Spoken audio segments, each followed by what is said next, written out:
Bueno, entonces lo que les decía de perfilación criminal, en este caso pues enfocada al tema de delitos sexuales. Entonces, primero vamos a hacer un análisis de lo que, o cómo hacemos nosotros la aplicación de la técnica de la perfilación criminal aquí en Colombia. Nosotros aplicamos el método BEA, el método del doctor Brenturbi.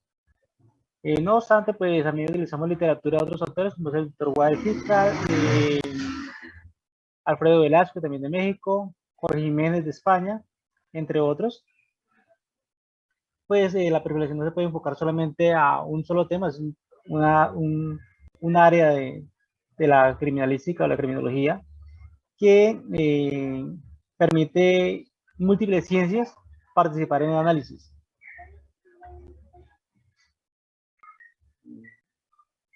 Entonces, primero lo que hacemos en nuestro análisis de perfilación criminal es un análisis victimológico. ¿Qué quiere decir esto?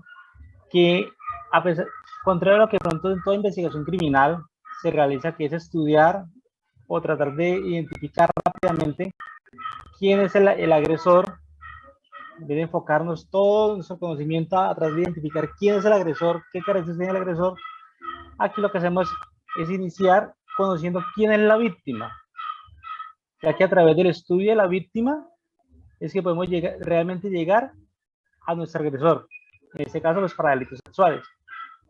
Entonces debemos hacer un estudio de la víctima, debemos analizar con quién se comunica esa persona, qué edad tienen, qué clase de redes sociales visita, cómo es su entorno, a qué sitio frecuenta las víctimas, cuáles sus hobbies, cuál es su rutina durante un día normal de su vida.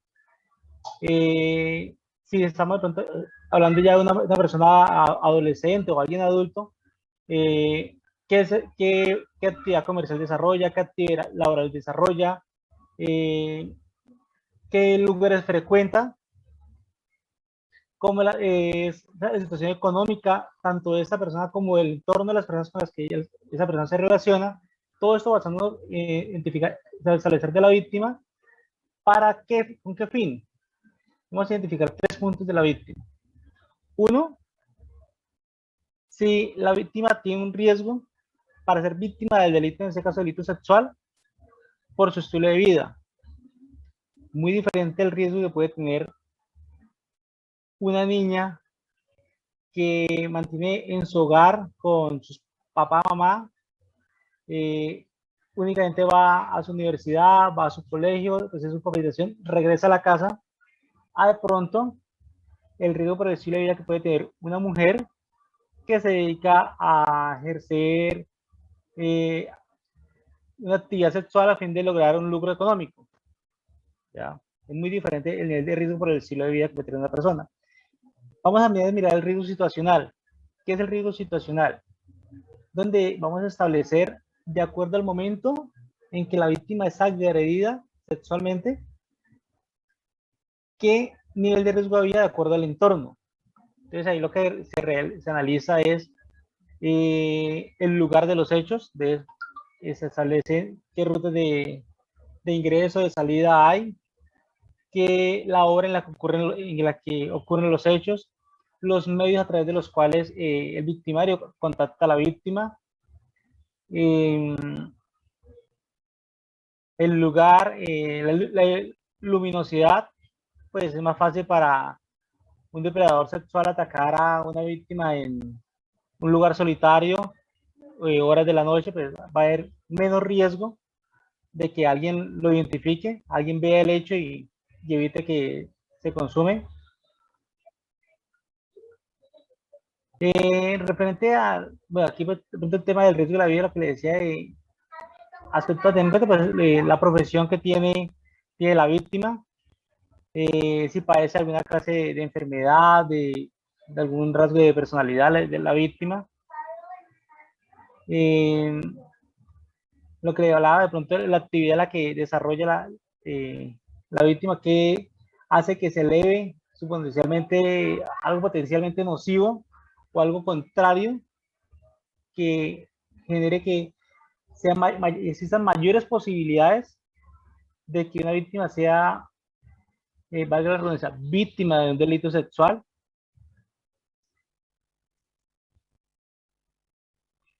Entonces, para esto, en la literatura establecemos que existen como tal 4 niveles de exposición para el estilo de vida. ¿Cómo se mide? De acuerdo a los días de la semana en los que la víctima está expuesta a ser víctima del delito, de ser delito sexual. Hay 2 casos en Colombia que logré participar en esa vida. Uno que lo adoptó completamente y otro fue en compañía de dos unidades más del grupo de investigación criminal de la Policía Nacional de Colombia, donde las víctimas lamentablemente eran menores de edad. Una de ellas pues lograron evitar que se cometiera el ataque sexual. Únicamente pues se evidenció demanda a la prostitución y a la pornografía infantil, pero no hubo relación sexual. Gracias al pronto avance que se realizó y al apoyo que nos solicitaba la actividad de investigación desarrollada por los funcionarios de la Policía Nacional dentro de la investigación. Entonces, por decirle vida, fue una exposición baja cuando la víctima está expuesta a ser víctima de acto sexual o acoso carnal violento al menos de una vez a la semana.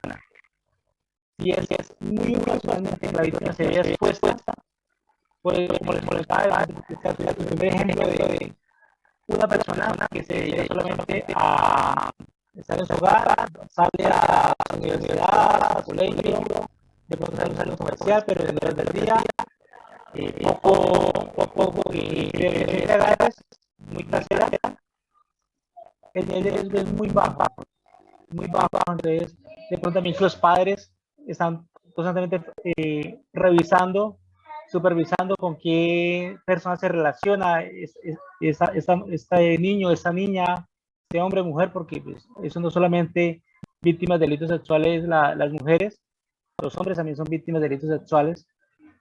De hecho, uno de los casos que les comento que trabajamos aquí en Colombia, hubieron más de 8 niños o adolescentes que fueron víctimas de un depredador sexual. Una exposición media, entonces hablamos de 1 a 3 días frecuentes de manera semanal. Podemos aquí interpretar de pronto una femenina o un hombre que de pronto todos los fines de semana pues sale a departir bebidas embriagantes, no controla su forma de ingerir bebidas. Una persona que de pronto todos los fines de semana suele irse con personas desconocidas de paseo a fincas, chalets. Una exposición alta de 4 a 6 días. Esta pues, podemos hablar de ya pronto personas que se dedican a ejercer la actividad sexual y pues en busca de un lucro económico. Y ya a un nivel extremo es la que todos los días está expuesta a ser víctima de un delito sexual. En el riesgo situacional, lo que les decía, lo que quiero vamos a mirar era como tal el lugar, los alrededores, todo lo que acontece para que la víctima sea abordada y se cometa el delito. Entonces aquí muy importante la hora del hecho. En la imagen donde está el número 3, es una actividad que se desarrolló durante todo un fin de semana. El cuerpo fue dejado ahí en horas de la madrugada. Es muy importante el tema de la hora del hecho. Si ir a entregar el cuerpo en horas del día, muy posiblemente habitantes del sector de la zona rural, de fincas aledañas, hubieran observado al agresor el lugar del hecho. Esa imagen es de de un fango o un pantano cerca a un lago en medio de la vegetación, lo que favoreció pues al agresor pues trasladar el cuerpo hasta ese lugar.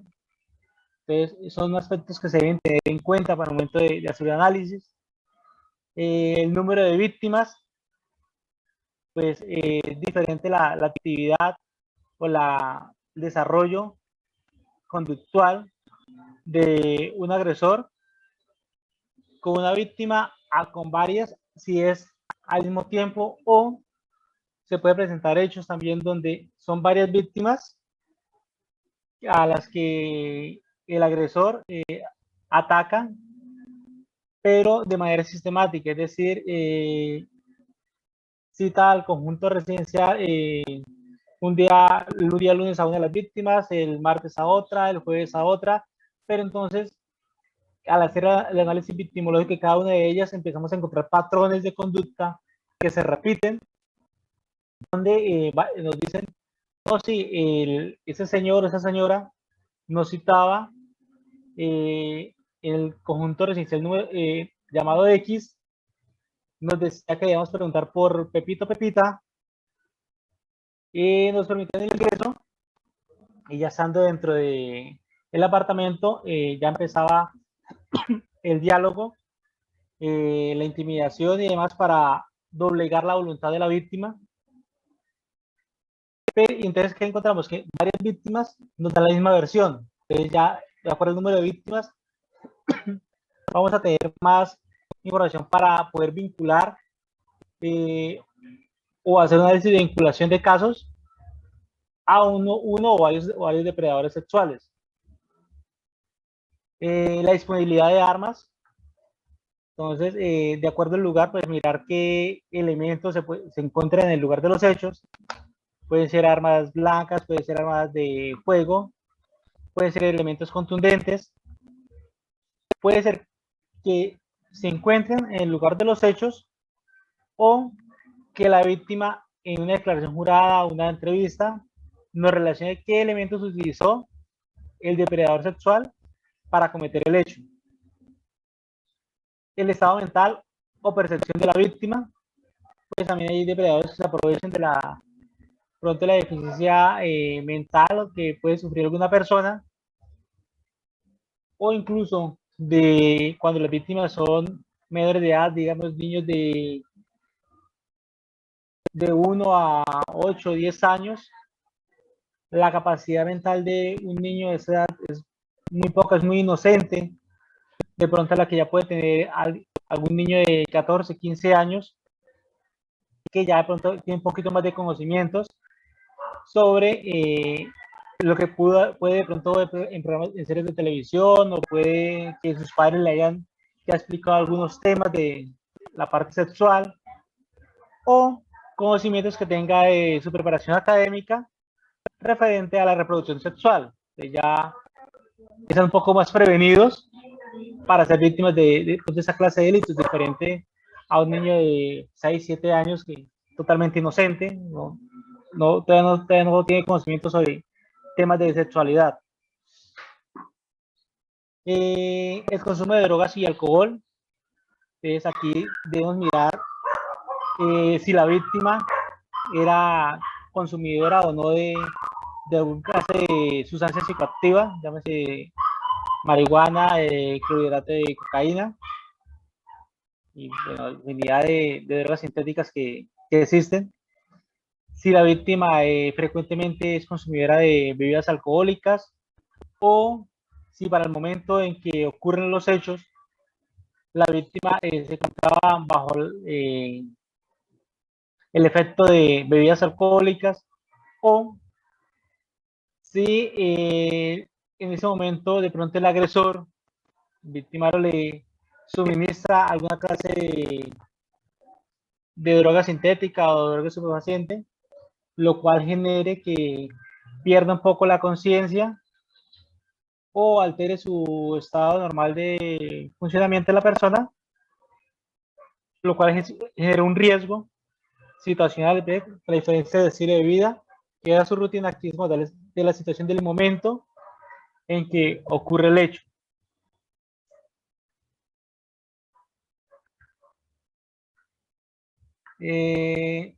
Aquí también se clasifica el riesgo situacional, pero ya solamente de 3 formas o de 3 niveles, que es una exposición baja, una exposición media y una exposición alta.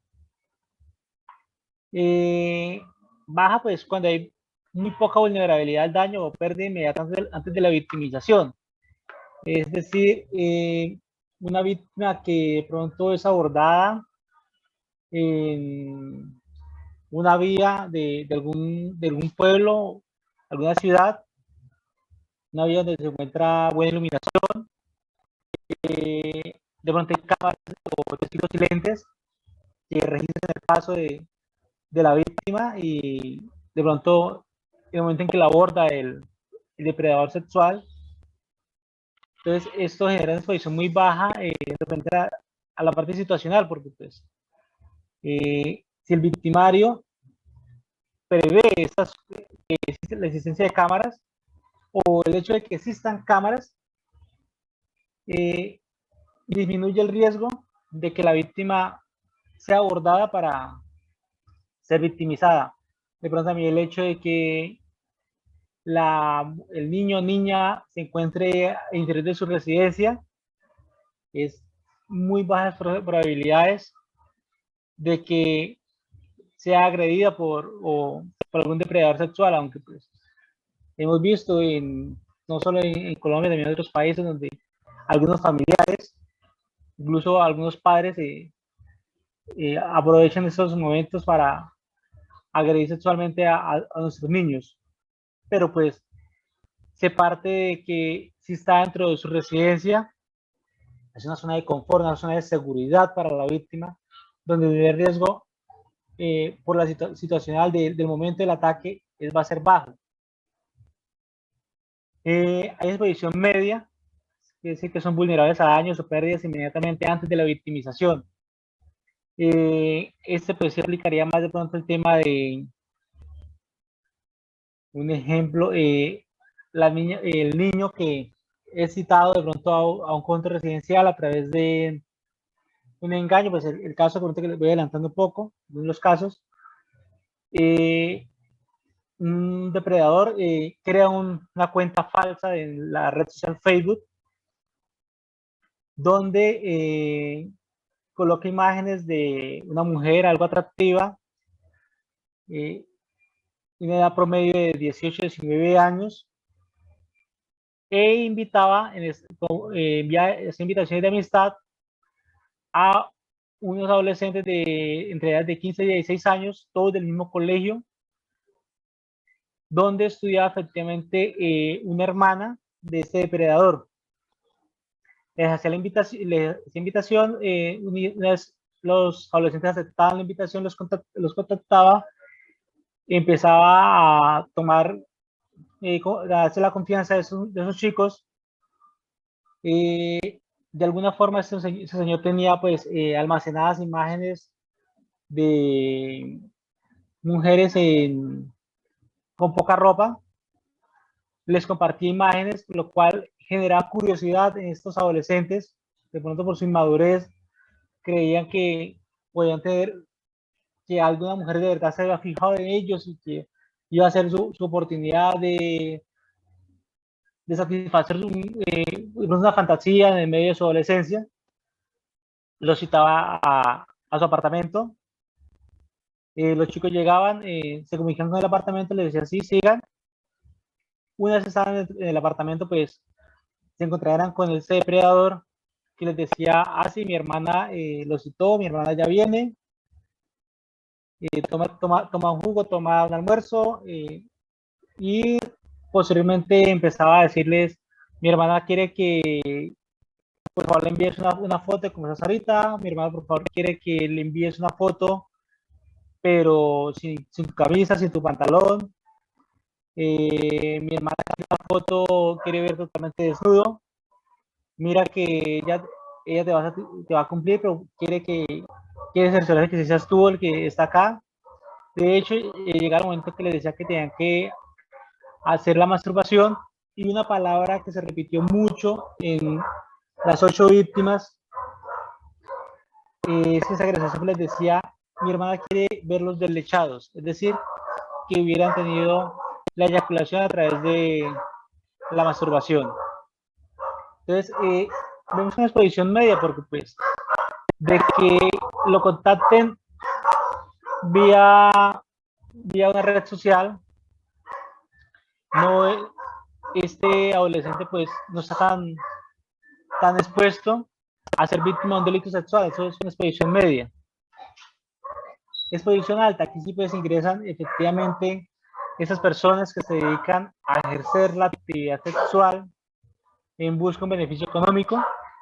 Esto pues en algunos países es una actividad prohibida, en algunos países es una actividad ilegal, pero de una u otra forma existe. Entonces, estas personas, tanto hombres como mujeres, igualmente si de diferente sexo o género sexual, orientación sexual, que ejercen esa actividad de la prostitución, son extremadamente alta su exposición para ser víctimas de un delito sexual. Entonces, ¿qué tenemos en sí entonces en la victimología? Es un riesgo de exposición de la víctima, donde el nivel de riesgo lo establecemos por el estilo de vida, como ya lo expliqué, y por el riesgo situacional, donde por estilo de vida tenemos un riesgo extremo, alto, moderado o bajo. Y aquí les voy a darles pronto un ejemplo de cómo es que el Grupo de Perfilación Criminal de Colombia, o cómo es que actualmente estoy en algunos casos, porque pues, por situaciones familiares me tocó solicitar traslado del Grupo de Perfilación Criminal a otra unidad donde ya ejerces como investigador criminal. No obstante, los conocimientos perduran y todavía aplicamos la técnica. Algunos casos que se conocen en nuestro día a día, en nuestro trasegar laboral e institucional. Entonces, ¿cómo hacemos un análisis de la víctima? Primero, tenemos que establecer sus generales de ley. Entonces, ¿qué género es la víctima? Si es femenino, es masculino, o si es una persona trans, bisexual, heterosexual. La fecha de nacimiento, lo cual va a permitir establecer qué edad tenía la víctima para el momento en que ocurrieron los hechos, lo que nos permite identificar qué tantos conocimientos se supone o se prevé, o usualmente es de manera común que de pronto alguien los tenga.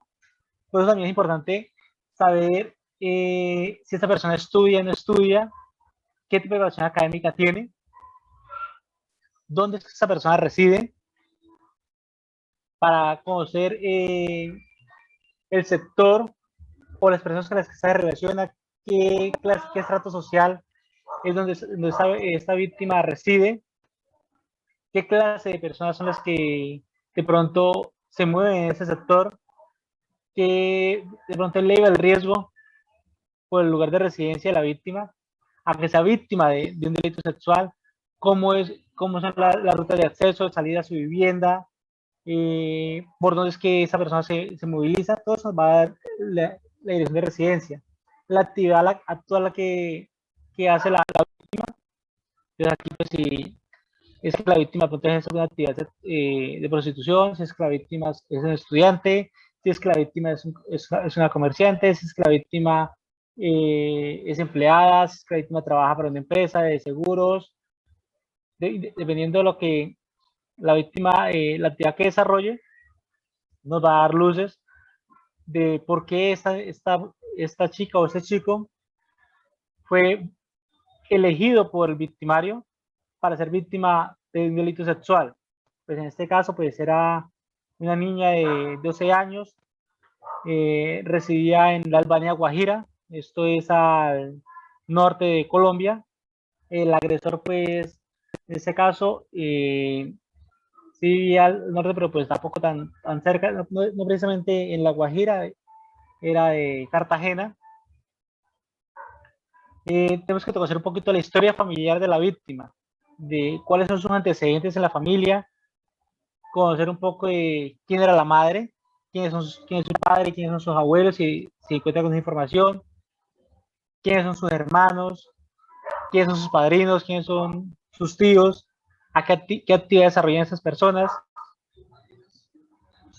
que eso nos va a dar una información de qué zona de confort o qué nivel de seguridad puede tener esta víctima para que evitar ser víctima de un delito sexual, o por el contrario, estas personas con las que ella convivía o con las que ella se relacionaba, familiares, cómo la exponen de pronto a ser víctimas de delito sexual, porque pues podemos de pronto tener una familia donde se logra establecer que algunos de los familiares tengan antecedentes por agresión sexual, y si tiene bastante contacto con la víctima, pues eso nos eleva un poquito el nivel de riesgo por su estilo de vida, pues por el tema de contacto con una persona de estas.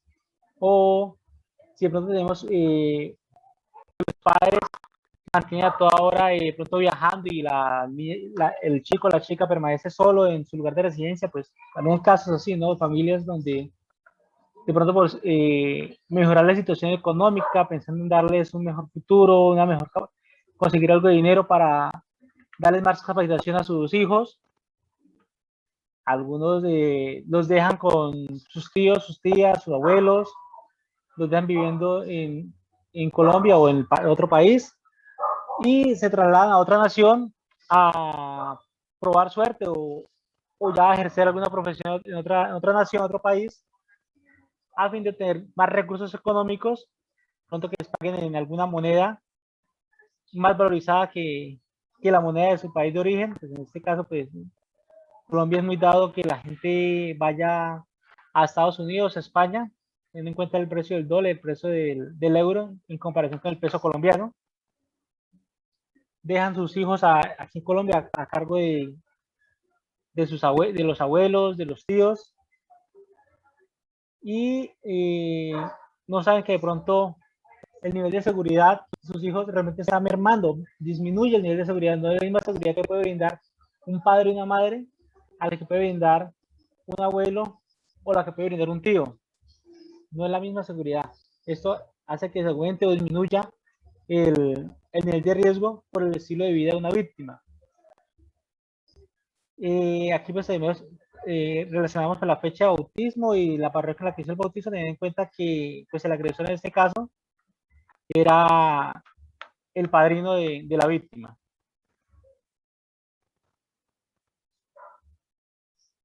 Hay víctimas de delitos sexuales que son víctimas de selección y otras son víctimas de oportunidad. ¿Qué es una víctima de selección?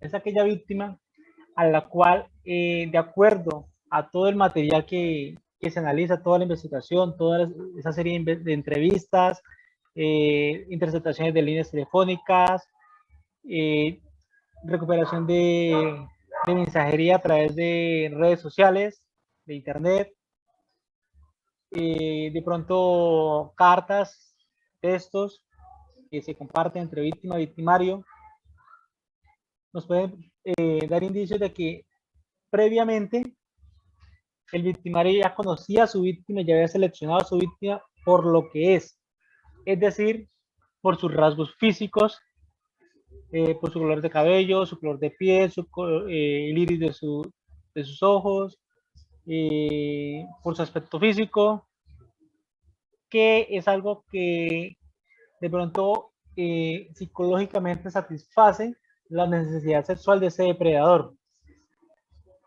De pronto también la inocencia de, del chico o la chica para agredirla, para elegirla, seleccionarla, para satisfacer su necesidad sexual.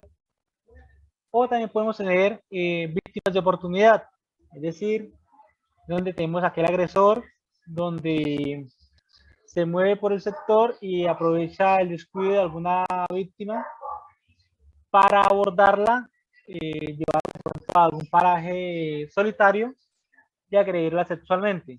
Por lo tanto, podemos ver esto en zonas rurales, De hecho, hubo un caso en una zona aquí en Colombia llamada el Eje Cafetero, son varios departamentos, donde uno de estos agresores pues, ejercía la actividad de mototaxista, es decir, era conductor de moto y pues hacía traslados de un lugar a otro a personas pues a cambio de un beneficio económico.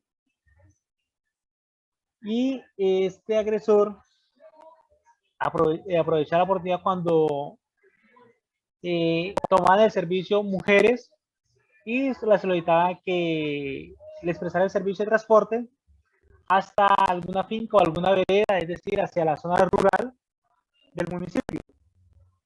Entonces aprovechaba que la soledad del trayecto y en alguna parte cambiaba de la ruta o simplemente paraba e intimidaba con algún elemento, algún arma a la víctima para agredirla sexualmente. Eso es una víctima oportunidad, pues no había un conocimiento o no distinguía el agresor a su víctima, sino que pues, se presentó la oportunidad. Era una persona pues, que satisfacía su necesidad sexual, su perversidad psicológica y aprovecha pues, para cometer el acto sexual. Eso es lo que se puede considerar como una víctima oportunidad. No había una selección previa por parte del victimario para cometer el hecho.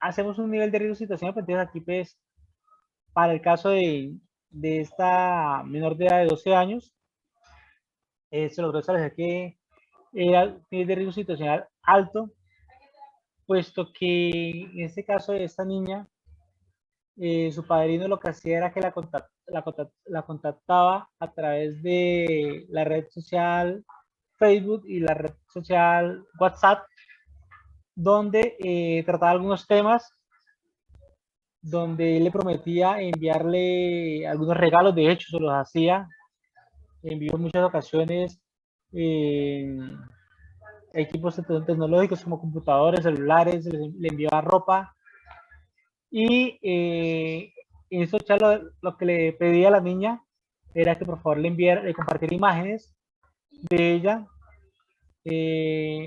con poca ropa, en ropa interior, vestidos de baño. De hecho, en algunas ocasiones le envió trajes de baño y le decía que tenía que ponérselos y enviarle fotos a él para él mirar si le habían quedado bien ese traje de baño, porque ella tenía que ser a futuro la esposa de él, tenía que ser la mujer de él. La estaba preparando desde sus 10 años que inició el ataque hacia esa niña. Ese caso es muy curioso.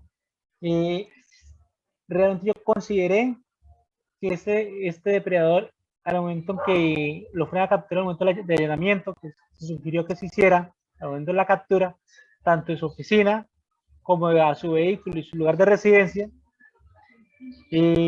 imaginé yo o esperaba yo que se encontraran memorias USB, discos duros o CDs donde estuvieran almacenadas fotografías no solo de esta niña, sino de muchas otras niñas en esta edad, eh, donde con imágenes de tipo sexual de estas menores de edad. Y caso curioso, que sí en su lugar de residencia y en los gabinetes de su oficina se encontraron más de 10.000 fotografías impresas de niñas ligeras de ropa y entre ellas muchas fotografías de esa niña que fue víctima de pornografía infantil en este caso y de demanda sexual por parte de este agresor. Pues gracias a este allanamiento pues, y pronta captura se evitó que se cometiera el acto sexual que estaba programado para 3 días siguientes al momento de la captura de este hombre. Entonces, el riesgo situacional se lea cuando los padres no tienen una buena relación con sus hijos. Entonces, el hecho de que no hay confianza de los hijos, de los chicos, de las chicas, con su núcleo familiar, ellos de pronto evitan o se cohiben de contar información que ellos tratan con desconocidos o con otros familiares, junto con gente conocida. Mira que Pepito me está comentando sobre esto, eso está bien, eso está mal. De pronto algunos chicos no lo hacen por diferentes situaciones que enfrentan al interior de un hogar, de pronto temas de violencia psicológica, violencia intrafamiliar, al interior de hogares. Eso hace que se eleve el nivel de riesgo.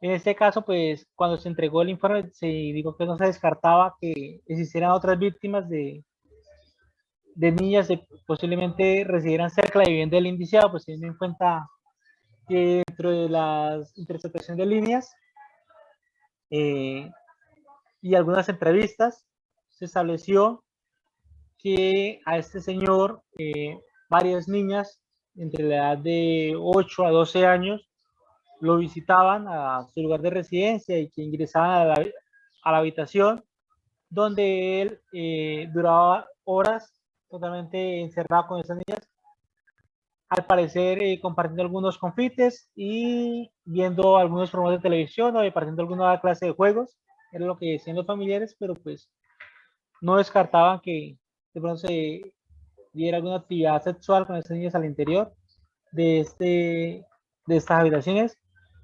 Eso pues es información que se sigue investigando para saber si hay más víctimas de este depredador. También por aquí una cosita, no me permite ver el título. El análisis conductual. Perdón un momento. Un momento que hay un poco de fallas de energía. Ya. El análisis conductual. Algo pasó aquí en la presentación. Entonces, aquí lo que establecemos es una serie del desarrollo de la conducta de los depredadores, de este agresor sexual, de este victimario, al momento de cometer el hecho.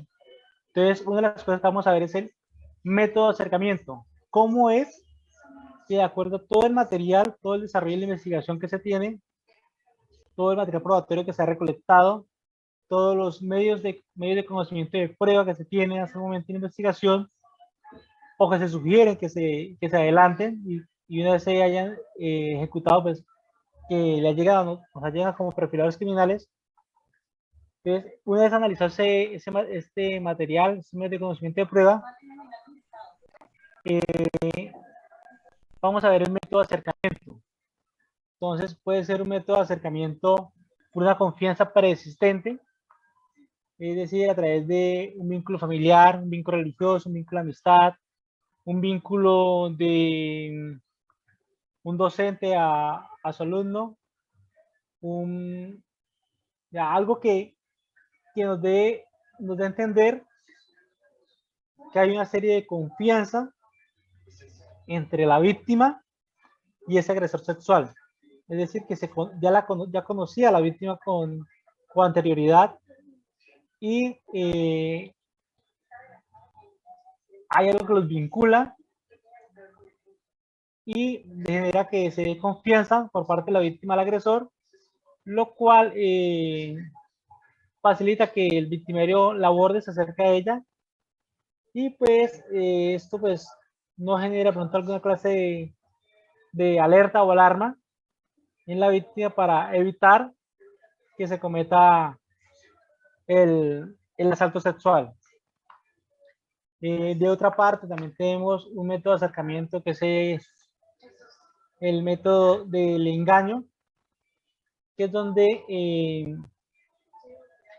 el victimario simula tener una amistad con su víctima.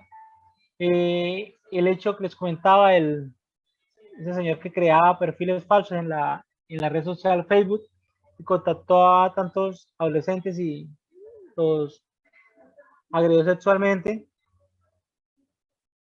Entonces, eso es un método de acercamiento, el engaño. El otro método sería sorpresa, que es el hecho de que les comentaba de pronto del sujeto que presta servicio de transporte no solo pues un mototaxista, también existe casos de personas que trabajan en el transporte público, un taxista, un conductor de algún bus de pasajeros y aprovecha el momento para atacar a su víctima.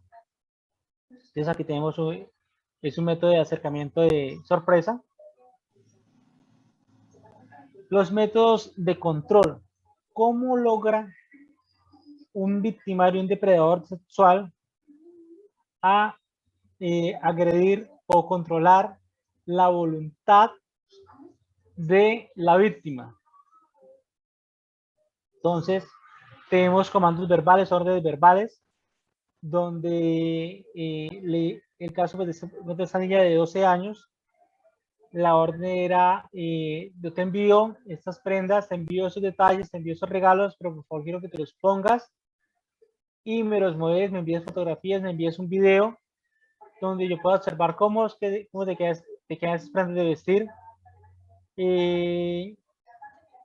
Comandos verbales donde lo que les comentaba, el hecho de decirles es que mi hermana quiere que te masturbes, te desleches para ella poder venir y tener relación sexual contigo. Entonces, a través de esos comandos verbales es que él logra obligar a la víctima. El hecho después de que ya haya, en el caso de los chicos, una vez ya haya logrado que ellos accedieran a masturbarse y dejarse grabar, ya la situación les cambiaba, pues les decía que tenían que ir nuevamente a ese apartamento porque la hermana los estaba esperando, que esta vez sí iba a haber el encuentro con la hermana, pero en este caso ya lo que se presentaba era el acceso carnal violento. Ya este agresor ejercía la penetración anal, los obligaba a practicarle la felación o el sexo oral. Estimado Jorge, disculpa Señor. que te interrumpa. Hay dos manos levantadas, pero para quienes alzaron su mano, les propongo que al final del curso, ya cuando expongan sus dudas y conferencias, por favor. ¿Te parece bien, Jorge? Sí, me parece muy bien, sí. Al final, Listo, al final entonces. para Hasta el final. no perder el hilo y, pues, por favor, conserven las preguntas. Si de pronto Exacto. se resuelve la duda entre el transcurso de la exposición, Sí, claro. perfecto. Y si no, pues, mucho gusto. Estamos para resolverlas. Muchas gracias. Al final va a estar Rebeca y Diana para la atención a las preguntas y respuestas. Continúa, adelante. Gracias. Bueno. Entonces tenemos órdenes verbales. Entonces, bueno, les comentaba, este señor ya les cometí el acceso carnal y también los filmaba, los grababa y ya con esta, teniendo ese material que los obligaba a estar yendo con frecuencia a su apartamento para cometer su agresión sexual. Entonces aquí donde vemos una orden verbal a través de solamente la labia, la comunicación del victimario logra obligar la voluntad de la víctima, pues eran chicos que efectivamente no eran de orientación sexual, homosexual, eran heterosexuales, pero logró que doblegar la voluntad de estas víctimas. El hecho de darles, el hecho de darles alguna clase de dádiva, algún dinero, algún premio, algún regalo, alguna promesa, con el fin de que les permita satisfacer su perversión sexual, porque eso es lo que son estos agresores. Esos son métodos de control. No se descarta de pronto también el hecho de el uso de elementos como una soga, un arma para una amenaza para agredir sexualmente a una víctima. Seguidamente, pues lo que vamos a analizar dentro del análisis conductual es todo el desarrollo de conducta que que conlleva un victimario dentro de la planeación para cometer el delito. Entonces, ¿cómo es que esta persona logra contactar a la víctima? ¿Cómo es que se gana la confianza? ¿Cómo es que logra abordar a la víctima? ¿Qué actividades previamente desarrolla el victimario para evitar que en el momento del hecho, en el momento de abordar a la víctima, sea sorprendido por alguna autoridad del hogar de la víctima, algún, algún tercero que pueda evitar que el hecho se cometa, o algún testigo silente, es decir, alguna cámara de video que registre el hecho. De pronto, la selección del lugar para donde va a cometer el hecho, el lugar donde va a abordar la víctima, si es una zona desolada, o por el contrario, es una zona donde transitan tantas personas que va a haber un cúmulo de gente, que eso de pronto se mira más el tema de las fronteras. Aquí, por ejemplo, en Colombia, la frontera con nuestro país vecino Venezuela, tuve la oportunidad de estar allá y realmente la gente se moviliza y nadie mira hacia los lados, son muy desenfocados hacia el frente, y para mí era increíble que ahí se hubieran llevado a más de 15 personas para zonas aledañas para ultimarlas, para matarlas. Pero ¿cómo se van a llevar personas si ahí lo que se mueven son muchas personas, mucho tránsito de personas tanto colombianas como venezolanas y de otros países? ¿Cómo es que van a llevar las personas de ahí para ultimarlas a otro lugar? Cuando fui a conocer el lugar, efectivamente, pues es una zona donde la gente parecen borreguitos caminando y nadie se percata quién se moviliza al lado de cada uno. Entonces, la escogencia del lugar para abordar a la víctima es muy importante dentro de la planeación del agresor.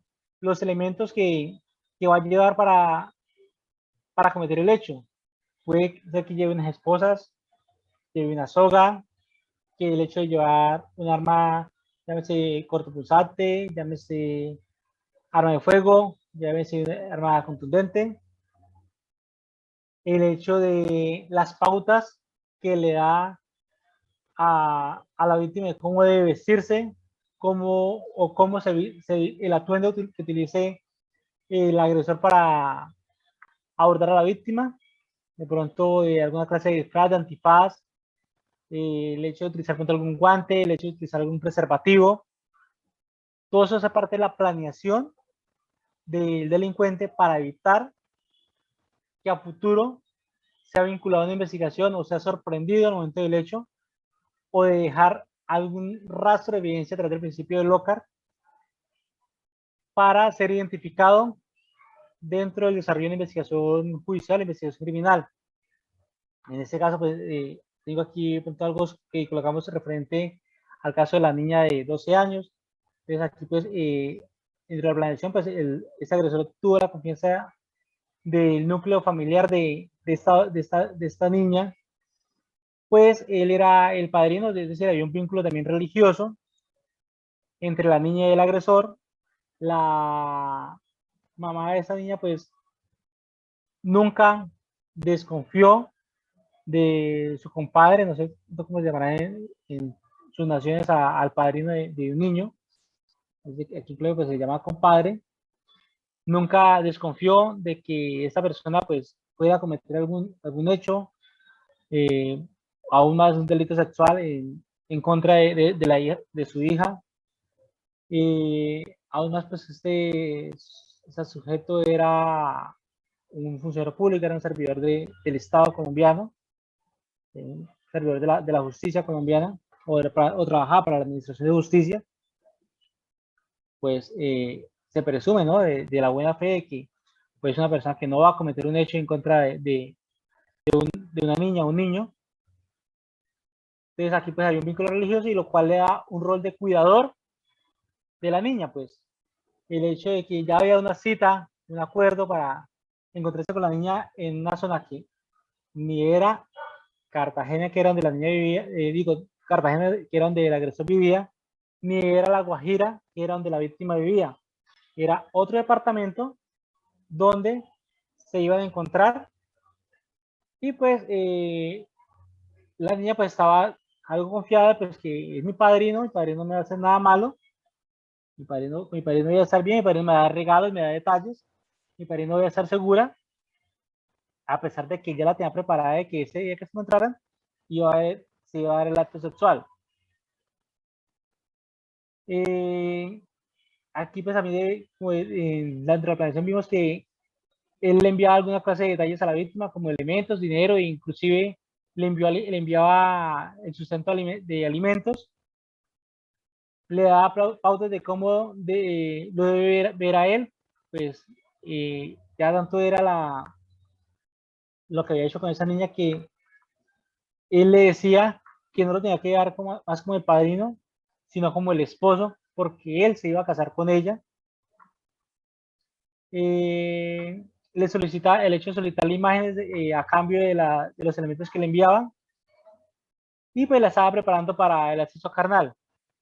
Pero pues no solamente eso, ¿no? Pero como les decía, en diferentes casos pues podemos encontrar el hecho de que el agresor pues lleve varios elementos para cometer el delito sexual, para cometer su fantasía sexual, de pronto alguna clase de sustancia que genere una alteración en el estado normal de la persona, lo cual le genere pronto alguna excitación y facilite el hecho de que se cometa el acto sexual o alguna sustancia que haga que pierda la conciencia y permita el acto sexual. Entonces son desarrollo de la planeación que puede llevar a cabo un victimario para cometer el hecho. Acto de precaución. Entonces aquí, como le hablaba, algunos evitan el hecho de cometer el delito o de abordar las víctimas en zonas públicas, ya sea en restaurantes, centros comerciales, pues que son zonas de pronto transcurridas, se puede existir también cámaras de seguridad, entonces evitan de pronto esa clase de lugares para prevenir o evitar que queden rastros o queden imágenes de ellos que los vinculen a futuros de investigación. De pronto el hecho de comunicarse con la víctima y lograr convencer a la víctima de que elimine conversaciones, elimine registro de llamadas en el equipo móvil o el equipo de cómputo que utiliza la víctima. Preguntarle a la víctima con quién se encuentra en el momento de iniciar una conversación, ya que pues si se da cuenta que la víctima está sola, pues para este depredador es más fácil tratar algunos temas, puesto pues que el riesgo de que un tercero se entere de la conversación que va a tener con su víctima va a ser casi nula. El lugar que elija para abordar a la víctima. Entonces son actos de precaución, el hecho de utilizar antifaces, utilizar el preservativo, a pesar de que son hechos que se ven en la planeación, también son actos de precaución porque está evitando dejar rastros de perfil genético en la víctima o en el lugar de los hechos que permitan a futuro vincularlo a una investigación.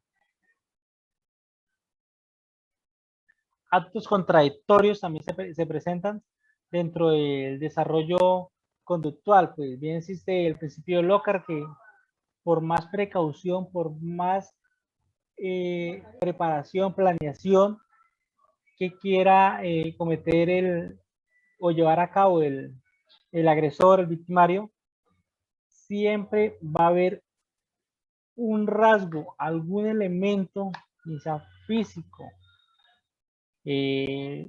digital o psicológico. ¿Lo vas a llevar? ¿Perdón? ¿Quieres allá o lo dejas aquí?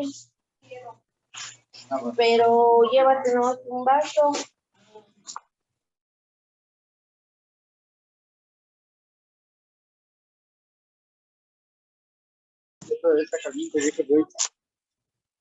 Ay, ¿qué pasó aquí?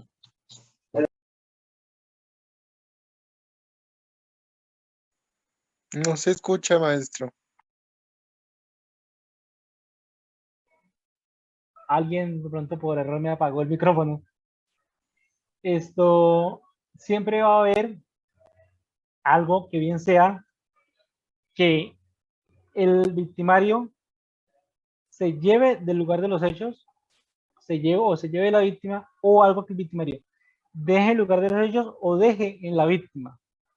Ya, pues esto puede ser rasgos seminales, puede ser el hecho de alguna frase, como el caso que les comentaba de los chicos, donde el patrón de verbal era la palabra deslizar, que pues no es una palabra que uno escuche común en las personas, era una palabra que se repetía en todas las víctimas. Entonces, ahí hay algo que la víctima, el victimario está dejando en la víctima, un patrón verbal.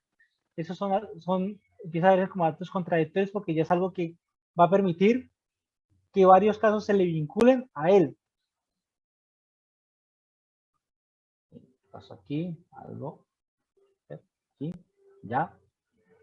Entonces, el hecho de, para este caso de la menor de 12 años, pues contactó a la víctima utilizando su identificación personal, pues ya tanto la víctima como los familiares de la víctima lo conocían. Dentro de las interceptaciones de mensajes de texto, de, de conversaciones o interceptación de llamadas telefónicas entre la víctima y el agresor, en este caso de la menor,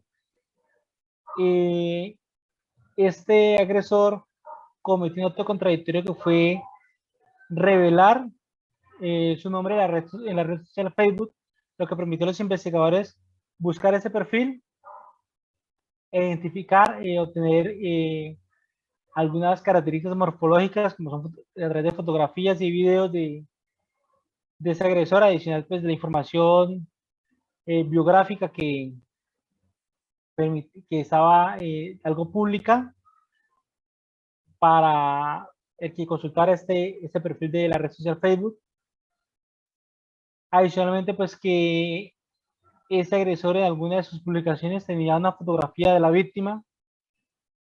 Otro acto contradictorio que se le vio a esta persona es el hecho de que sus propios familiares, su esposa, e incluso algunos de sus hijos, en algunas declaraciones juradas que dieron, indicaban pues que este señor llevaba niñas en horas de la noche a su residencia. Entonces, son actos contradictorios que hacen que se evidencie un comportamiento extraño, no usual o no acorde a una persona, de acuerdo a su profesión, pues que desarrolle.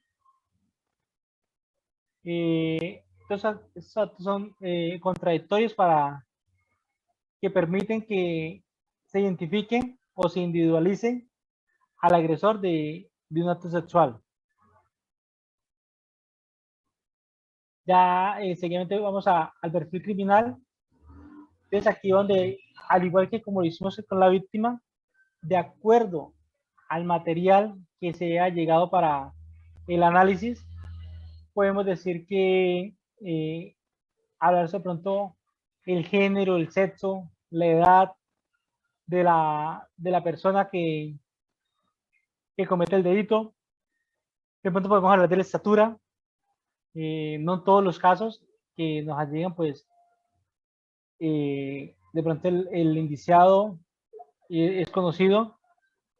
Hay casos donde efectivamente no se sabe, no hay indicios visibles para el investigador de quién puede ser el agresor de un hecho. O puede haber casos donde dentro de la investigación se manejan hipótesis donde existen varias personas que pueden ser los posibles agresores. De hecho, tuve un caso donde eh, cuando abordamos la investigación, al agresor lo descartaron y la comunidad lo señaló de primera mano, pero pues no contaron con elementos suficientes para hacer la captura en flagrancia de esa persona, y los funcionarios de la policía decidieron dejarlo en libertad, pues no tenían material para hacer efectiva su captura en el momento, y en algún momento pues ellos pensaron que no era posible que esta persona fuera el agresor, pues era una persona que de hecho estaba en contacto con los policías pendientes a ver cómo se desarrollaba la investigación, que si ya habían logrado identificar al agresor, que estaba preocupado por la víctima, y se sospechaba como de 5 o 6 personas. Entonces, a través de una serie de actividades que se sugirieron, se fueron descartando hipótesis, y ya pues como tal, la que perduró dentro del desarrollo de la investigación fue la del dado inicialmente en libertad. De hecho, en algún momento esta persona perdió el contacto con los funcionarios de la Policía Nacional, y eh, fue donde los policías dieron carajo. Verdad era el que nos señaló la comunidad, pero pues no teníamos en el momento las pruebas o suficientes armas para capturarlo y haberlo llevado ante la autoridad. No obstante, se desplegaron actividades de policía judicial, eh, tecnología con la que cuenta la institución, y se logró capturar a esa persona. Entonces, podemos hablar de características morfológicas del agresor.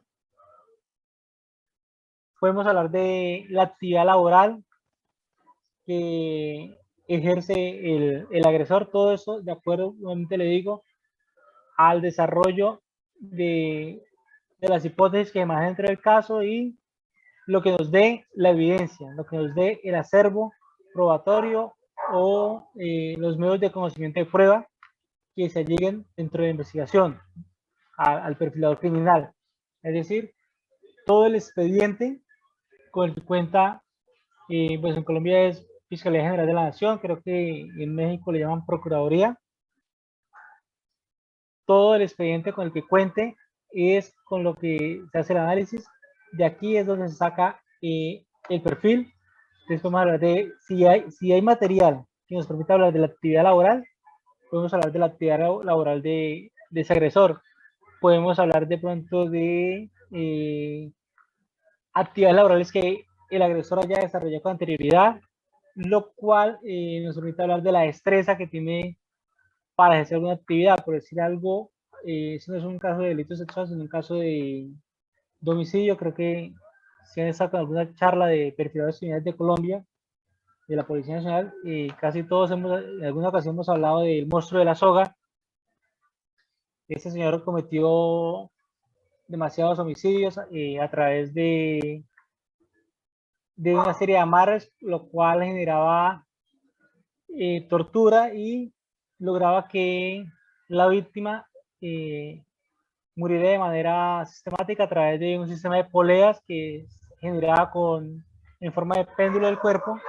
La soga pasaba alrededor del cuello, y las extremidades inferiores, es decir, las piernas, quedaban un poco elevadas, y al momento del cansancio o agotamiento del cuerpo, se descolgaban las extremidades, lo cual hacía que las cuerdas templaran y se generaba el ahorcamiento o la asfixia mecánica de esas víctimas.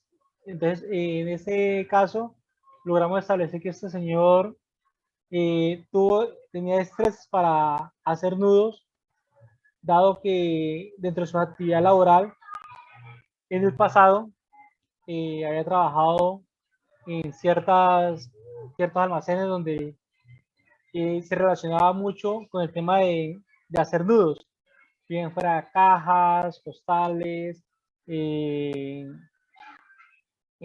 cuando empezó el servicio militar, el hecho de hacer nudos para descendencia por soga. eso le da conocimiento para hacer esa clase. No obstante, cuando en algunas entrevistas que se le hicieron ya después de que fue capturado y que pues él ha brindado tanto a la prensa como a compañeros de grupo de perfilación criminal que son psicólogos a fin de generar doctrina, él indicó pues que esa clase de nudos, esa clase de conocimiento para esta clase de amarres lo obtuvo de una persona que viene del extranjero y capacitó a varias personas en Colombia para cometer crímenes a través de esa clase de amarres que impedía que la víctima lograra zafarse o soltarse y debía conllevar a la muerte. Entonces, todo eso nos permite hablar del tema de la actividad laboral. El conocimiento que tiene el agresor con respecto a la víctima, de acuerdo al material probatorio, el medio de conocimiento, si había una clase de conocimiento previo de la víctima por parte del victimario. ¿Qué vínculo existen entre la víctima y el victimario? ¿Cómo es que los aborda? ¿Cómo es que contactarlos? ¿Cómo es que llega a conocer la víctima? O si en su efecto no tenía conocimiento de la víctima, sino que de acuerdo al análisis victimológico fue una víctima oportunidad, pues no había conocimiento de la víctima, sino que en el momento la abordó. Eso nos habla del perfil criminal. El conocimiento de pronto de manejo de las redes sociales, si el caso aquí de la niña fue el conocimiento del manejo de la red social Facebook. Esto nos da luces de quién es el agresor. Si tiene la persona alguna clase de antecedente o alguna clase de anotación por ser el autor o el indiciado de algún otro delito en el pasado. La habilidad que, tiene, que se logra establecer para generar simpatía de pronto con la víctima, con demás personas. Podemos hablar aquí de un caso de una víctima oportunidad donde es una víctima que a nivel de su riesgo por estilo de vida es un nivel de riesgo bajo, porque es una muchacha, una chica que no sale a bailar, no sale a centros comerciales, y si lo hace, sale en compañía de sus padres, en compañía de familiares, lo cual el nivel de riesgo es muy bajo para ser víctima de un delito sexual. Pero ese agresor logra contactarla en una red social o de pronto personalmente logra contactarla y muestra una habilidad de comunicación que genera rápido simpatía y se gana la confianza de esta víctima. Entonces ahí podemos hablar de una habilidad que tiene el victimario, ¿ya? Y todo eso hace parte del perfil criminal. El hecho de tener conocimiento sobre el desarrollo de una investigación judicial, podemos tener de pronto victimarios que ya han estado condenados por algún otro delito, por el mismo delito, lo cual al tener contacto con más criminales en esos centros carcelarios, lo que hacen ellos es perfeccionar su actuar, su conducta criminal. Entonces esto nos da luces del perfil criminal del victimario. El hecho de qué se valen, en este caso pues, de la niña pues se valía de regalos, obsequios, promesas para obligar la voluntad de la víctima. El hecho de aprovechar esta vulnerabilidad, las condiciones psicosociales, como es la edad de la víctima, el contexto social, pues para el tema de trata de personas, se evidencia mucho la promesa que se le hace a la víctima para una promesa de trabajo, donde de pronto le ofrecen mejores oportunidades económicas, mejor nivel económico, con lo cual de pronto una víctima de trata dice, no, sí, yo me voy a trabajar, no voy, muchas de estas víctimas de trata de personas, donde van a ser explotadas sexualmente, van con promesas falsas, donde de pronto les hablan de modelaje, les hablan de trabajar en algún restaurante, les hablan de trabajar vendiendo celulares, vendiendo en un centro comercial, vendiendo ropa, pero al llegar al país de destino es donde realmente empieza la explotación sexual. Entonces, esa víctima de trata de personas, una promesa permite que se doblegue la voluntad de la víctima o se engañe a la víctima para ser víctima de trata de personas. El hecho psicosocial, ¿no? El hecho del bajo nivel económico de las personas hace que de pronto a través de la promesa de que va a tener un mejor rendimiento económico, va a pronto dar un mejor sustento, mejor estilo de vida a su núcleo familiar, llámese padres, llámese hermanos o hijos. De pronto dicen, no, quiero para mi hijo un mejor futuro, quiero que tenga una mejor preparación, quiero darle una mejor educación a mi hijo que de pronto no tuve. Y sí, me voy para allá, voy a ganar en dólares, voy a ganar en euros, voy a ganar en una moneda extranjera que está más valorizada que la moneda nacional, y lo cual va a permitir tener mejores ingresos y voy a tener mejor forma de dar una mejor preparación académica a mis hijos. Esto lo aprovecha pues el victimario. Entonces, ese conocimiento que tiene el agresor, que se logra evidenciar dentro de la conducta y dentro de la victimología, nos da a dar luces del perfil criminal del agresor.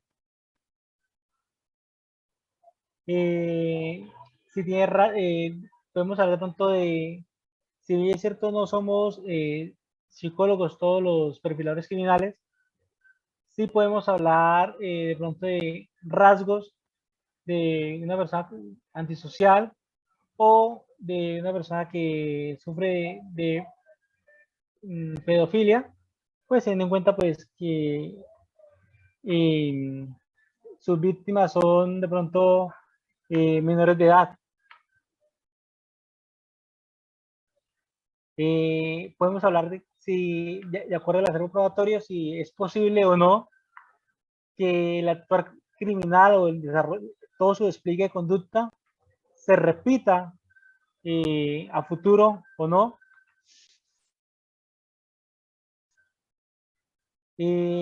Podemos hablar de cómo va a ser posiblemente su actuar, ahí ya son inferencias que realizamos los perfiladores, cómo va a ser su actuar al momento de que sea capturado o sea aprendido, lo posible para el caso pues de tanto de la niña como de los chicos, se infería que iba a negar los hechos, el hecho de saber que el delito se ha cometido con menores de edad, pues para ellos sabía que era conducta que agravaba el delito, generaba una gravedad del delito, que eran delitos que no iban a tener rebaja o disminución de la pena, que lo más posible era que iban a negar los hechos a fin de que la justicia, la administración de justicia, tuviera que desplegar toda su actividad para demostrar la culpabilidad, puesto que constitucionalmente en Colombia pues se presume la buena fe y pues se presume que toda persona en Colombia es inocente hasta tanto no sea derrotado en juicio y se demuestre lo contrario. Sí, ¿qué otra clase de explicaciones puede dar de pronto el victimario? Entonces, se habla de que no, que en el caso de la niña, pues que ella esconder su relación con la víctima, que era exclusivamente pues de padrino a ahijada, no iba a haber otra relación diferente, y pues sí, de pronto él iba a sustentar o iba a explicar el hecho de por qué era que él le enviaba de pronto alguna clase de detalle, regalo, presente a la niña. En el caso de los chicos, pues iba a negar el hecho, iba a decir que no había ninguna clase de vínculo entre él y los chicos, pues no, iba a decir que era posible que iba a indicar de que de hecho ni siquiera los conocía. Ya, entonces todo eso hace parte del perfil criminal. Esa pues ya es una imagen del agresor de, de la niña de 12 años, el señor se llama pues Raúl Barragán Perdomo. En este caso pues logramos que el señor fuera condenado a 17 años de prisión. Eh, Aceptó los cargos, de pronto pues decidió evitar que la justicia tardara en demostrar su culpabilidad y pues que en medio de todo pues sabía que iban a demostrar que era culpable y pues prefirió pues iniciar a pagar su condena con tiempo y no pagar, no estar con alguna clase de medida de aseguramiento para posiblemente ser condenado. O también puedo decir que no contó con una buena defensa, que hubiese buscado algún error en el desarrollo de la investigación criminal o el desarrollo de la actividad por parte de Fiscalía para demostrar una clase de nulidad dentro del procedimiento y partiendo de ahí pues derrumbar el caso. Eso es lo que tengo por contarles el día de hoy referente a la perfilación criminal. Me decía Wael que algunos levantaron la mano, algunos tienen unas preguntas para hacer. No sé si de pronto Wael o Rebeca oriente el orden para las personas que han alzado la mano. La verdad que no sé en dónde se vea que eso, no sé si sea en el chat o en dónde se vea Muy el hecho buenas de... noches, maestro. Buenas noches. Muy buenas noches, mi nombre es Rebeca, soy parte de la Sociedad Mexicana de Criminología, capítulo Nuevo León. Sí, si gusta, comenzamos con las preguntas. Si podemos empezar con Ricardo Ramos, por favor.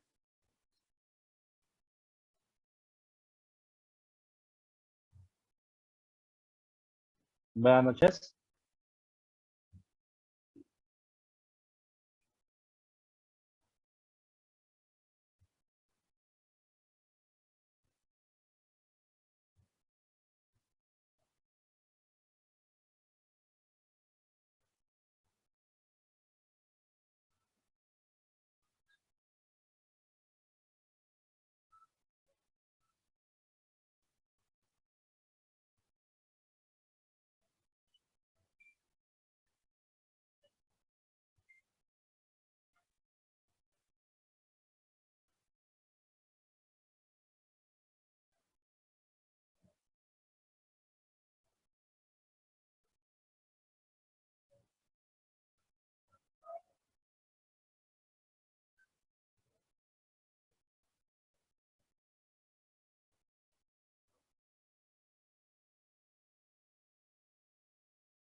Bueno, en estos casos, ¿me escucha? Creo que se mueve el micrófono.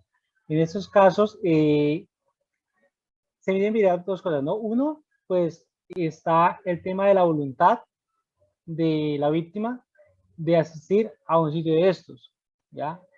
Hay que analizar si realmente la víctima, de acuerdo a una serie de desarrollo de investigación, unas sugerencias investigativas que se hagan, una serie de entrevistas a la familia, a las personas con las que la víctima se relaciona, es decir, su entorno social, sus amigos, compañeros de trabajo, compañeros de estudio, donde nos digan, establecer si realmente era usual que esta víctima frecuentar esa clase de sitios o no. O porque podemos tener una víctima donde sí, ella frecuente, digamos, cada 8 días, cada fin de semana o varias veces de la semana, ese sitio con su pareja y es una actividad normal. Entonces, aquí, pues, de que se ponga el papel de víctima es algo delicado porque pues, ya es algo de rutina de esta persona. Como pues, también podemos encontrar que es una persona, es una víctima que sea la primera, la segunda, la tercera vez que va a un lugar de estos y de pronto sea por satisfacer la fantasía sexual de su pareja, más no sea eh, la voluntad o satisfacer algún deseo sexual de ella. ¿Ya? Entonces, todo eso lo tenemos que sacar es a través de el estudio de la víctima. Entonces, necesitamos conocerla. Entonces, ¿cómo lo conocemos? A través de información que logramos obtener de todas de la mayor parte de personas con las que esa víctima se rodea. ¿Ya? Ahí nos van a indicar si esa persona era usual que tuviera esa clase de comportamiento, de visitar esa clase de sitios o no. Ahora, puede que la víctima sí diga, no, yo sí quería ir allá, de hecho, mi fantasía también era estar allá en un lugar de esos y tener experiencias con varias personas, varias parejas, pero a pesar de ir allá, la voluntad de la persona está en que si quiere o no quiere acceder a tener una relación sexual o íntima con otra persona ya, pues no sé, la verdad no he consultado el tema si eso está dividido por sala donde sí o sí le toca con todos allá o es que entre las parejas se propone y yo te digo sí o no, la verdad no he consultado sobre ese tema, entonces pues yo supongo que, o sea, si el hecho de que se de en un salón, porque se ha escuchado, ¿no? Que es dividido como por salas, por pisos, la forma de su vestimenta y la clase de actividad que pueden desarrollar, sexual que puede desarrollar de acuerdo a la sala, eso es como por niveles.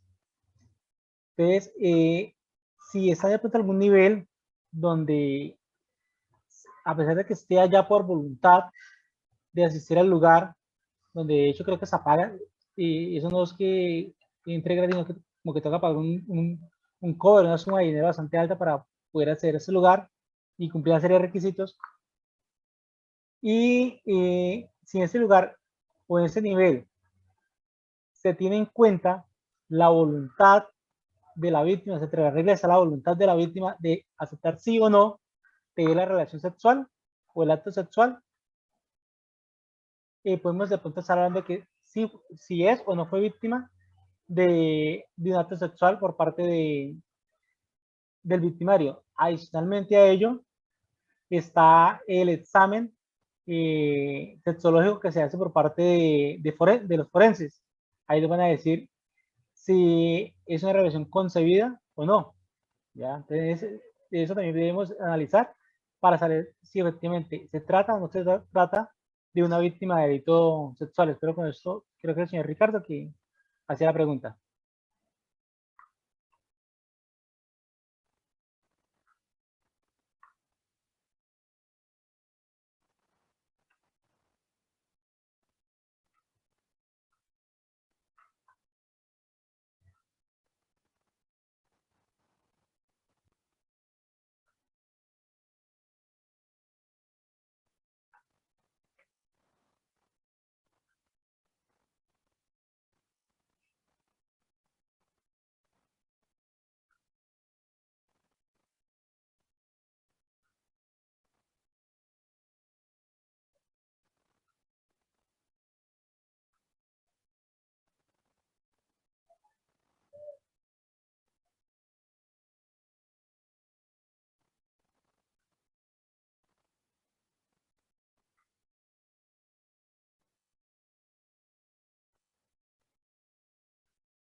Claro que sí, señor Ricardo. Pues claro, ahí estamos viendo actos contradictorios, como es el hecho de haber dejado una prenda militar, lo cual nos da indicios de quién es el que comete el hecho, de que es posible que tenga algo que ver con las fuerzas militares.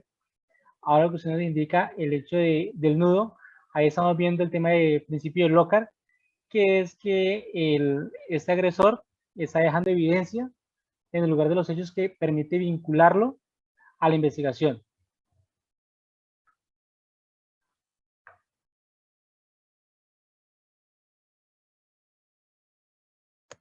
Muchas gracias. Continuamos con Mónica Guerrero Ruiz, por favor.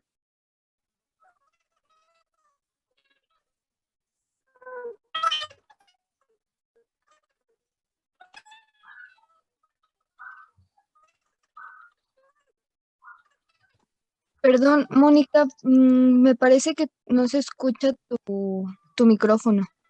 No, no se escucha. Hay una interferencia del micrófono de la señorita Mónica. Podemos pasar con Emma y Mónica, ¿podrías escribir tu pregunta en el chat, por favor? Gracias. Emma, por favor. Hola, buenas noches desde México. Un saludo para Colombia. Excelente exposición.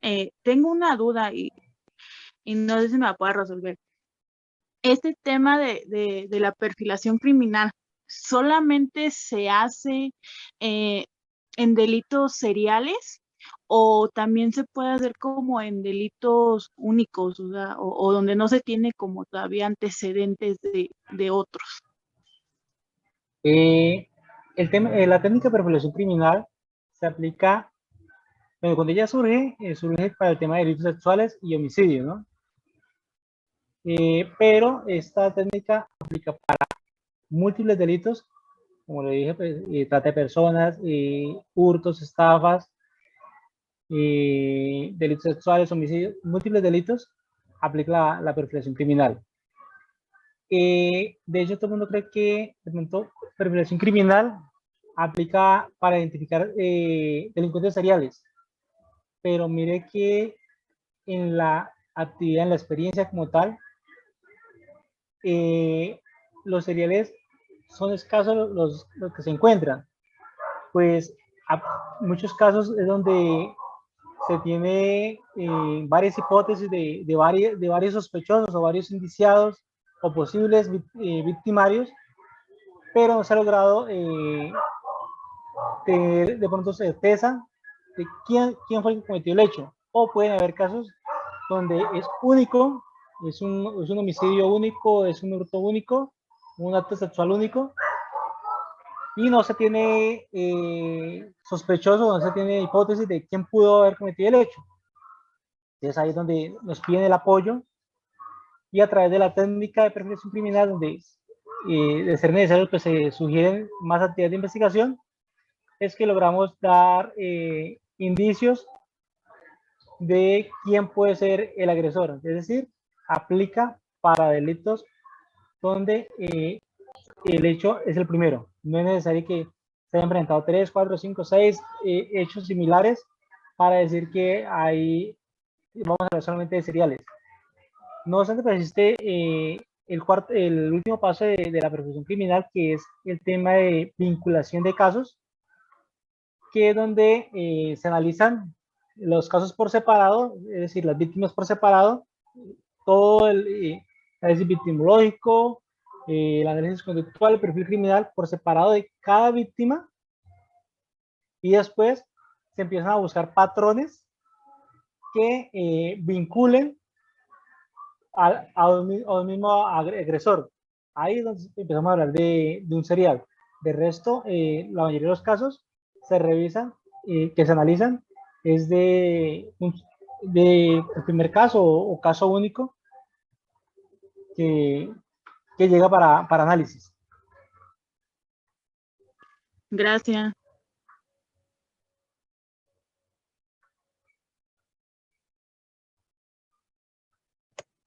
Bueno, gracias. ¿Podemos continuar con Marvin Manrique, por favor? Buenas noches. Doctor Jorge, una pregunta. Dentro del proceso de perfilación criminal que nos explicó, hubo un factor que me llamó particularmente la atención, y es Dentro de la evaluación que ustedes realizan, verifican mucho si la persona ya estuvo dentro de un centro carcelario o penitenciario y digamos que eso lo toman como un factor que incide fuertemente si una persona fue reclusa en algún momento por, no sé, hurto o otros procesos, después lo pueden vincular con un proceso de violación. Lo que me permite a mí como pensar o vincular y es que nuestro sistema penitenciario o carcelario estaría mal enfocado porque ciertas personas que ingresan por alguna razón terminan como contaminándose más dentro del centro de reclusión en lugar de, llamémoslo como prepararse para volver a la sociedad en realidad. Estaríamos hablando que necesitaríamos como reestructurar desde ciertos aspectos la forma en la que estamos recluyendo o las penas están siendo cumplidas. Esa sería Efectivamente, como mi pregunta, ¿sí? efectivamente, señor Marvin.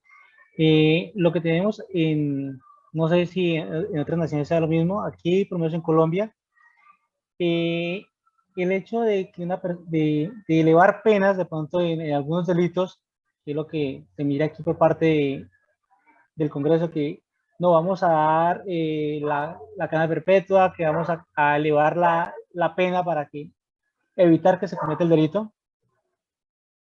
No es realmente una solución que se brinde para la sociedad, porque los centros carcelarios en Colombia están llenos, no hay capacidad para tener esa gente ahí, hay sobrepoblación carcelaria, entonces al haber sobrepoblación carcelaria, tampoco hay capacidad para capacitar a esta gente, estas personas, y hacer un proceso de resocialización, que es lo que se debería buscar en esos centros penitenciarios, para que esas personas cambien el chip, cambien su forma de actuar y salgan, cuando recuperen su libertad, sean útiles a la sociedad, que realmente se vea el cambio que van a generar de pronto una empresa, que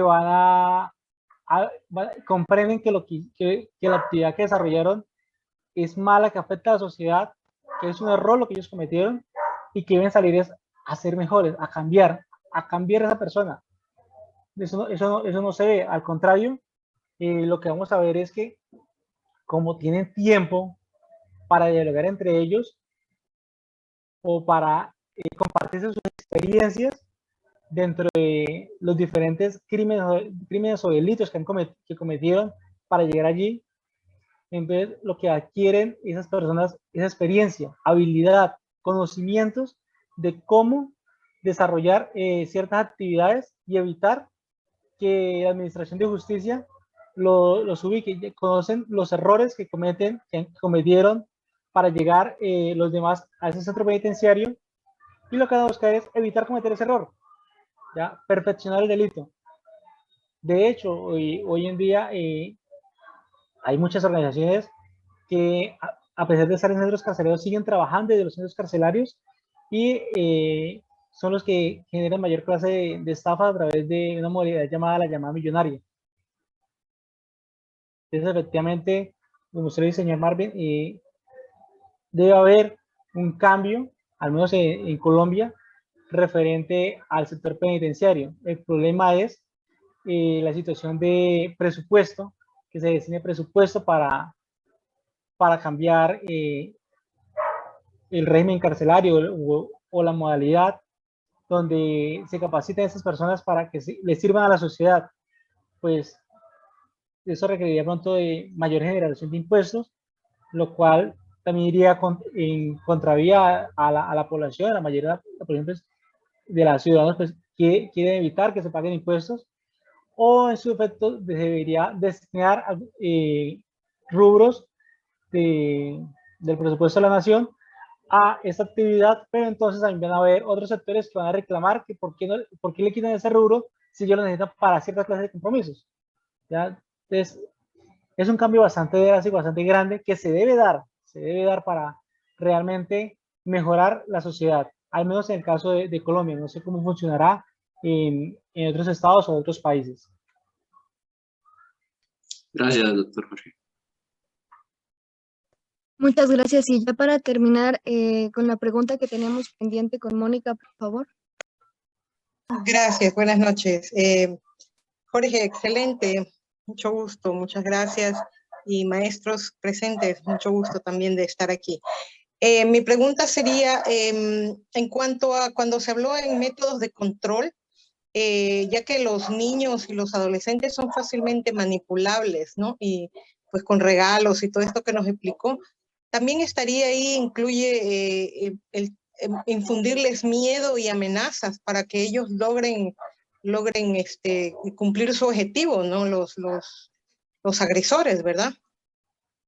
Sí, señorita Mónica, efectivamente, puede el victimario amenazar al infante, al adolescente, de que si denuncia o si le informa a sus padres o a su zona de confort, su zona de seguridad, o a las autoridades que le deben brindar seguridad a este niño, niña, adolescente, los pueden amenazar diciéndoles, si cuentas algo, voy a atacar contra tu padre, voy a atacar contra tu madre, te voy a matar, te voy a, voy a hacerle algún perjuicio a tu mamá, a tu papá. Entonces, esto hace que de pronto muchos niños se cohíban de contarle lo que sucede a sus padres.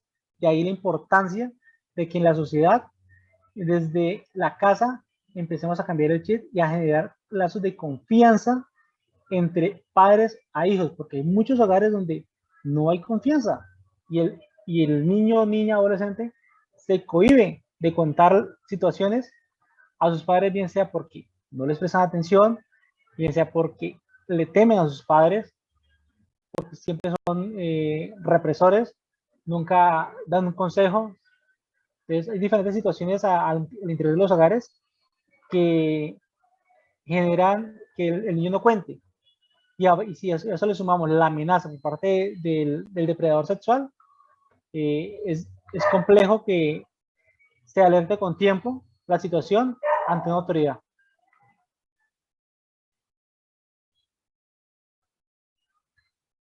Espero con eso poder resolver su pregunta, Gracias. señorita Mónica.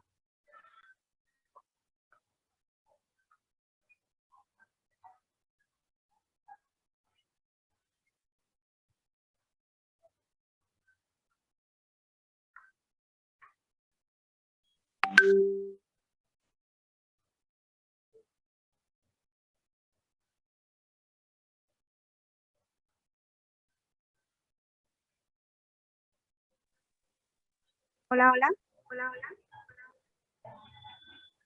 ¿Hay alguna otra pregunta?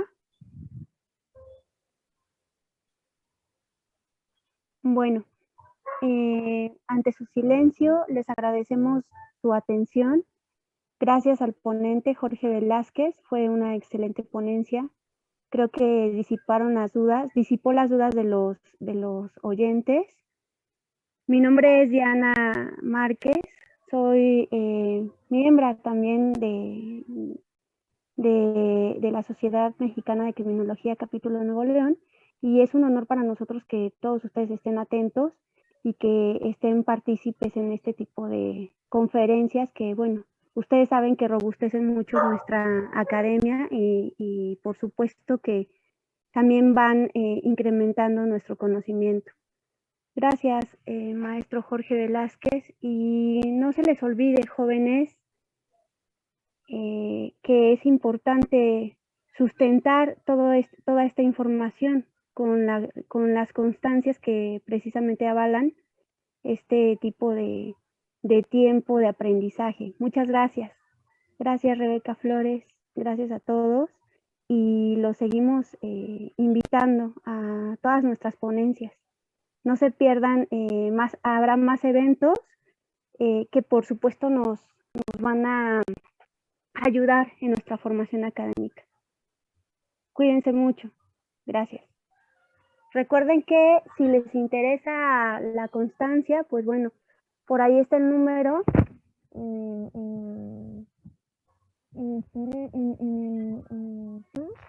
Y bueno, también se pueden contactar con él.